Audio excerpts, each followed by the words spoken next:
कर्नाटक में आंगनवाड़ी और mid day meal वर्करों की आवाज आज एक बार फिर गूंजी। अपनी मांग मनवाने के लिए रात भर खुले आसमान के नीचे गुजारने वाली इन ख्वातीन को CITU की क़यादत में दो बड़ी यूनियनों Karnataka state anganwadi employees association और अक्षरा सुधा एम्प्लॉयज़ एसोसिएशन का साथ मिला। इनके हौसले बढ़े और इन्होंने रोजगार के तहफ़्फ़ुज़, बेहतर तनख्वाह और सेहत और तालीम जैसे बुनियादी हुकूक का मुतालबा किया।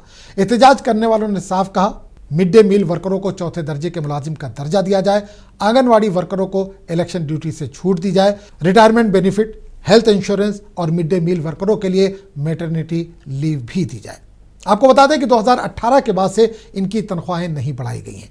आज भी आंगनवाड़ी वर्करों को सिर्फ 2700 रुपये और हेल्पर को सिर्फ 1350 रुपये मिलते हैं। वर्कर्स का कहना है कि अब सिर्फ वादों से काम नहीं चलेगा, इनके मुतालबात सुने जाए और इनको भी बेहतर जिंदगी जीने का हक मिले।